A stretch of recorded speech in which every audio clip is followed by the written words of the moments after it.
Hello everyone, this is Playmaker Origami, back at you again with a new Yu-Gi-Oh! Deck profile. And sorry for the long hiatus that I had. And if you recall to my last video that I uploaded, which was my very first update video, I said I would be doing a pack opening. Well, things didn't quite go as planned. So, yeah. As a new decision, I'm going to primarily stick with just doing deck profiles.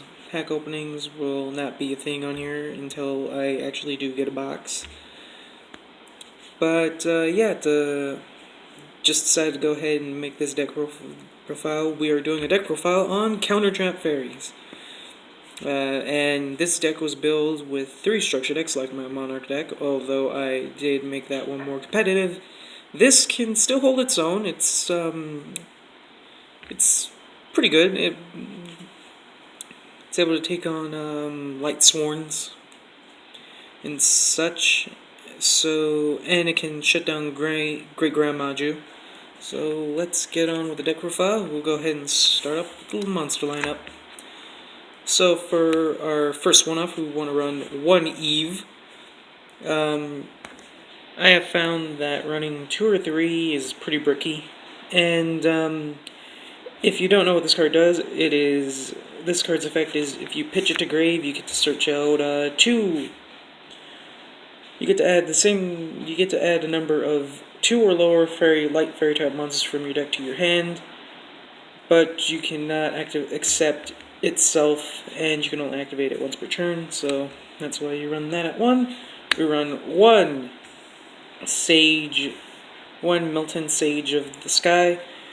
Its effect: each time a counter trap is activated, you gain 1,000 life points.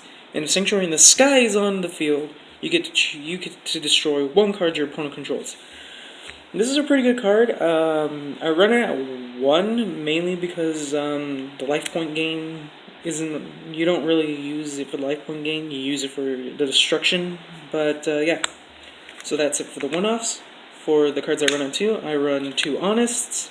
Can't go wrong. Hand trap. Stops attacks.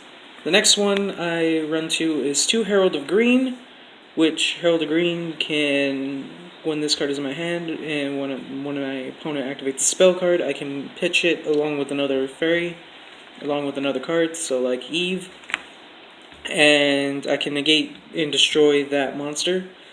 So it's a pretty good hand trap.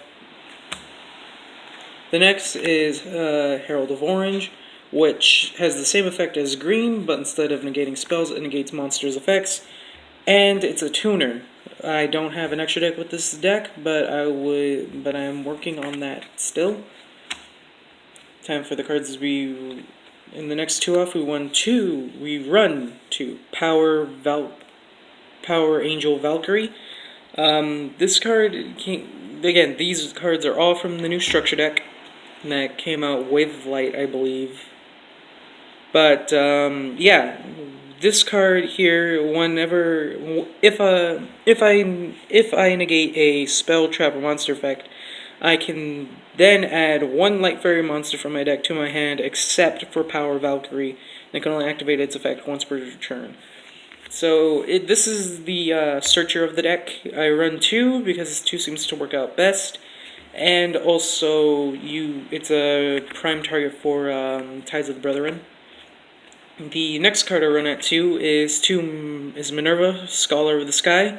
Her effect: each time a counter trap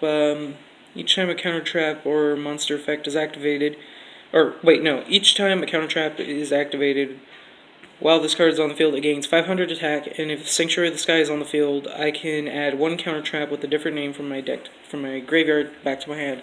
So she's pretty good for recovery plays, and yeah, she's pretty good for recovery play, and she could potentially become a pretty big beat stick if she stays on the field for a long time. Time for the cards that I run at, and now onto the cards I run at 3. I run 3 Guiding Aragorn. Mainly you want to use them for the pendulum effect, so you don't have when you activate your counter traps, you don't have to pay life points, or you don't have to discard a card. And its regular effect is if this card is destroyed by battle or by card effect, you can reveal 3 counter traps from your deck and add. Your opponent chooses one from your hand to add to your hand, and then you shuffle the rest to the deck. So this is potentially like the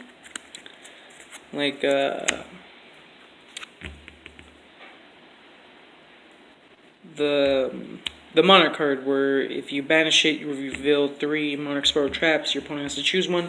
So I like this card mainly for that, and its pendulum effect aren't that bad. You only run one pendulum. You only run this pendulum monster. You don't run anything else because you don't really need anything else. And for the next cards at 3, we run 3 Bountiful Artemis. For its effect, each time a counter trap card is activated, immediately after it resolves, draw 1 card. This pretty much helps you just go deeper into your deck to get your play pieces, and all that. So run him at 3. He's a must. Then again, he's the reason why counter trap fairies even exist.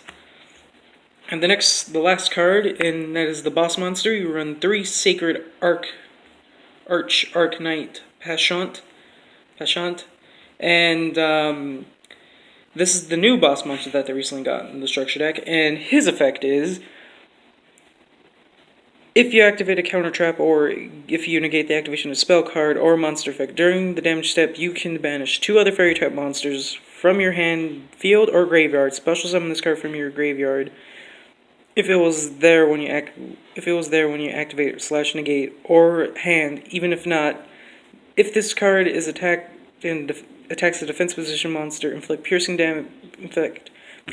battle damage. When this card inflicts battle damage to your opponent, you can add 1 Parshant card or 1 counter trap from your deck to your hand. So this pretty much helps you just get your counter traps or even more counter fairies, and it can revive itself, but you at the cost of banishing 2 fairy type monsters. But this is a pretty good deck, and with the trap, one of the new traps that are out here, you can potentially, if you run 3 of them, so you can potentially get 3 of these things out on the board, and it is just insane. I have only been able to get 2 this far. That's it for the monster lineup. We're now going into the spells. And first off, for the spells, you're going to run 3 Ties of the Brethren. This card came in the structure deck, and oh man.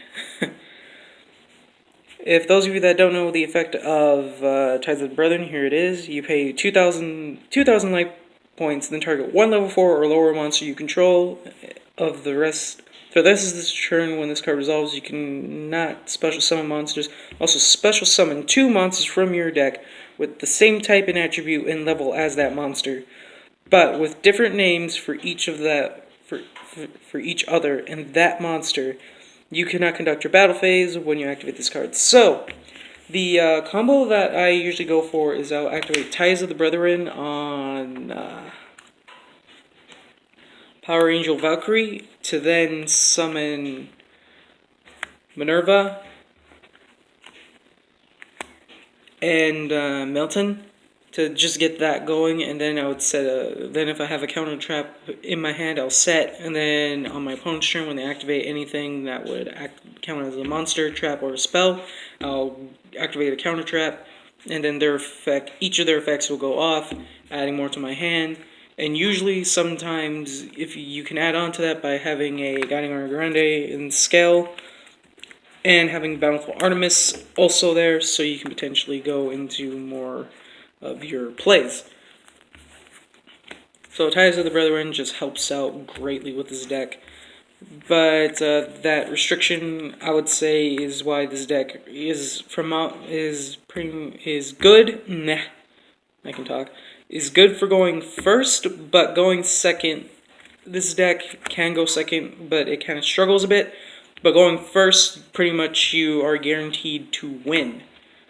1 card I run out. This is the only spell I run out. 1, Sanctuary in the Sky. Pretty much battle damage to the controller of fairy monsters by battle. involving battle with the monster becomes 0. So if your opponent attacks any of your fairy monsters while Sanctuary in the Sky is on field, you take no battle damage from that, which is pretty good. But if they destroy it, you take damage. And for the new spell, we have Sanctum of Parshant, which is pretty much a better Sanctuary of the Sky, because your fairy monsters gain this card name becomes Sanctuary in the Sky while on the field, in the graveyard, monsters on the field gain 300 attack and 3000 defense. Set spells and traps can't be targeted by or destroyed by a card effect. Once per turn, you can target a total of 3 fairy monsters or 3 trap cards with continuous counter traps with different names in your graveyard and place them on the top of your deck in any order. So this pretty much just helps out greatly with your consistency and for recovery plays. What you want to do though, it mainly is go for the if you have 3 counter traps in your grave that you already use this card's effect, the once per turn effect, to then recover the said 3 cards and put them in any order you want. The 3 fairy ones, I have done this. It's not very that good, and it's a bit bricky depending on what you're trying to get. If you're trying to get a Guiding Aura Grande first, then by all means go ahead and do that. But yeah, so you run 3 Sanctum of Parshant. Onto the traps, we run 1 Solemn Warning. When the just for the negation of a monster, a summon or spell and trap card that would activate or monster effect, we pay 2,000 life points to negate the activation or summon. And if we do, destroy it. So there's that. And I have 2 recalls. These would be 2 strikes, I believe, but recall is a good substitute for right now. While your opponent activates a monster effect, your opponent draws 1 card, also negate the activation, and if you do, destroy it. So it's not good, but it can negate the monster's effect or the monster effect and destroy said monster. But you do let your opponent +1, sadly. Next card we run into, we run Drastic Drop-Off, which if we had set this and this, we can then chain, and we would have our opponent discard a card, and put him at a hand disadvantage, which is always pretty good. And it also, but then after that we have to discard. But they have to discard, and there's no real drawback to this card. It's just there just to make your opponent lose hand advantage. The next counter trap we run is Ultimate Providence. With this card, when a spell card or monster effect is activated, discard the same type of monster, discard the same type of card, monster, spell, or trap, negate the activation, and if you do, destroy it. This is actually a pretty good card. With Guiding Aura Grande, with Guiding Aura Grande, you don't have to pay this cost of discarding the same type of card. You can just pop the monster. So Guiding Aura Grande helps you out pretty much if you don't want to spend life points or lose hand advantage. Guiding Aura Grande is always good in scale. The next set of traps we run at 3, we run 3 Divine Punishment, which, while a spell and trap card or monster effect activate while the Sanctuary in the Sky is on field, negate the activation. If you do, destroy it. So this is pretty good if you have Sanctum of Parshant or Sanctuary in the Sky on field. You can just activate this for free and destroy a spell, trap, or monster that has activated its effect. The next, and for the last of the traps, we run 3 Rebirth of Parshant, which is when a spell, trap, or monster effect is activated, reveal 1 counter trap card in your hand. Then you discard 1 card and pay 1,000 life points to negate the activation. If you do, shuffle that card into the deck, and then you can special summon 1 Parshant monster from your deck or extra deck. So this pretty much, in tangent with all the cards that I have shown you as of right now, can get this out with no problem, or the extra deck monster that the Parshants have. And with Guiding Aura Grande, you can only pay 1 of the effects. What I usually do is I will usually not take the life point. I will not pay the life point cost, but I will discard. And the card that I usually go for is either Eve or any fairy card that I don't need at the moment or is just there. But if it's a card that I need, I will pay the life point cost, but I won't draw. But then again, with the board setup that I showed you previously, I will then gain 1,000 life points anyways once it resolves. So yeah, this is a pretty good card, and the fact that you're able to get the counter fairy boss, your boss monster out on the field without tributing is pretty good. So again, that is the counter trap fairy deck in its entirety. I would say this deck is pretty fun. It's pretty even. Like, I have a couple of wins and a couple losses with this deck. The combo that I showed you a while ago is good, but it can be targeted with Dark Hole or Regeki, but that's only if you don't have a counter trap on hand. But other than that, this deck is actually pretty good. Would highly recommend, but this deck is pretty much like a thinking man's deck, so you have to know when to activate the counter traps and when not to. But yeah, I would recommend this deck to anyone that's pretty much wants to disrupt any of your opponent's plays. And yeah, so that was my deck profile of my counter trap deck. Make sure you guys like and subscribe.